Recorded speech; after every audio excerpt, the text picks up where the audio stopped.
Materi pelajaran yang sangat tinggi, walaupun kata beberapa teman kementerian yang menjabat itu sudah dikurangi banyak. Nah karena itu maka apa? Materi pelajarannya dikurangi, sehingga materi pelajarannya itu mungkin ringan gitu, tetapi cara menjelaskannya itu mendalam. Nah, sehingga dengan cara itu maka guru bisa berimprovisasi, murid bisa berkembang pemikirannya. Nah itu yang nanti ini tak bocori ya. Jadi arah pembelajaran ke depan itu mau saya arahkan ke arah namanya deep learning. Nah, ini sebuah teori baru sebenarnya. 95 saya kuliah di Australia sudah mempelajari deep learning ini. Jadi sudah 20 tahun yang lalu teori ini berkembang. Nah, di situ yang namanya nanti ada namanya kontekstualisasi, ini sama, sehingga pembelajaran itu nanti bocoran lagi itu nanti kita arahkan ke arah pembelajaran yang mindful, meaningful dan joyful. Nah, nanti disebutnya pelajaran namanya pelajaran yang full. Full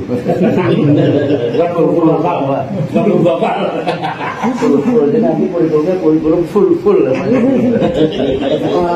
Jadi for example mindful apa? Nah, ini baru mau saya jelaskan. Baik. Jadi mindful itu domainnya ada dua. Nah, harusnya bisa tiga tapi dua. Mind itu artinya kita sadar. Kita sadar murid kita itu beda-beda. Jadi mindful itu artinya sadar.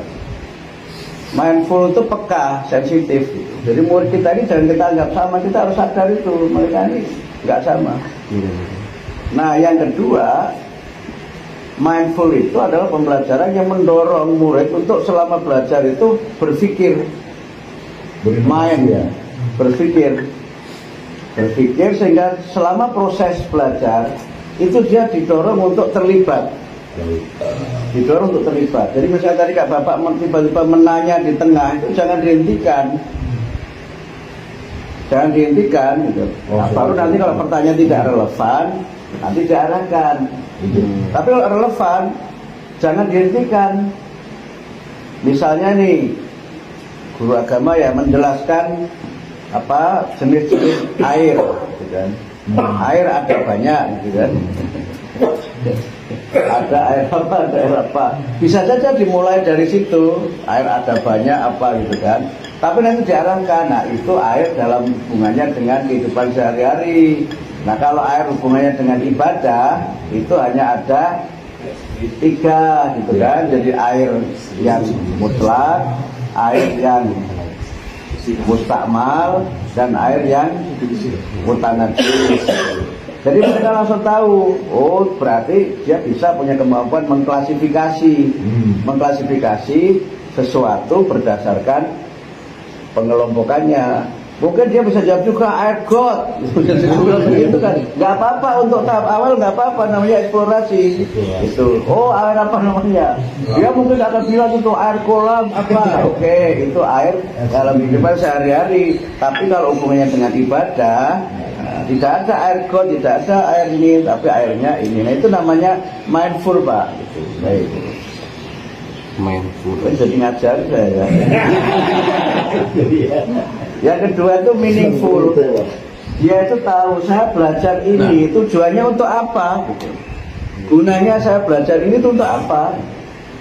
Nah itu yang seringkali nggak diajarkan. Sehingga mereka itu belajar, pokoknya belajar aja. Sehingga kadang-kadang guru datangin anak-anak, kita buka halaman 13 gitu.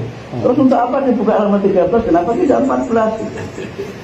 Lalu apa yang dia pelajari, gunanya itu apa? Misalnya kenapa dia harus memahami penambahan, pengurangan, penjumlahan, pembagian? Itu untuk apa itu?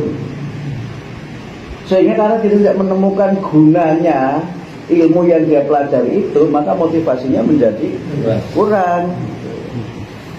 Nah, karena itu maka menjelaskan maksud dari apa yang dipelajari dan kemudian menjelaskan manfaat dari yang dipelajari itu yang membuat pembelajaran menjadi joyful, menjadi menyenangkan. Nah, karena itu saya pakai istilah joyful, bukan fun learning. Karena istilah fun learning itu juga sudah menyimpang di lapangan menjadi funny learning gitu. Yang penting lucu. Padahal menggembirakan tidak selalu lucu. Menggembirakan itu ketika dia menemukan sesuatu yang baru, tapi harusnya bisa menggunakan kata-kata dengan baik, kemudian mengerti gunanya, dan dia tidak dalam posisi tertekan ketika belajar itu. Nah, itu mudah-mudahan bisa menjadi solusi. Itu nggak usah dinamai merdeka, apa mungkin namanya kurikulum full gitu. Misalnya begitu ya. Nah itu, nah ini bisa dilakukan kalau pembelajarannya di orientasinya adalah mengenal sesuatu. Yang sekarang ini terjadi kan dua. Yang sekarang belajar sekarang itu namanya surface learning sama achievement learning. Belajar yang orientasinya itu pokoknya yang penting diajarkan hanya di permukaan, surface itu kan di permukaan. Sehingga dia misalnya mengetahui fakta-fakta itu penting, tapi fakta itu gunanya untuk apa itu seringkali mereka nggak tahu.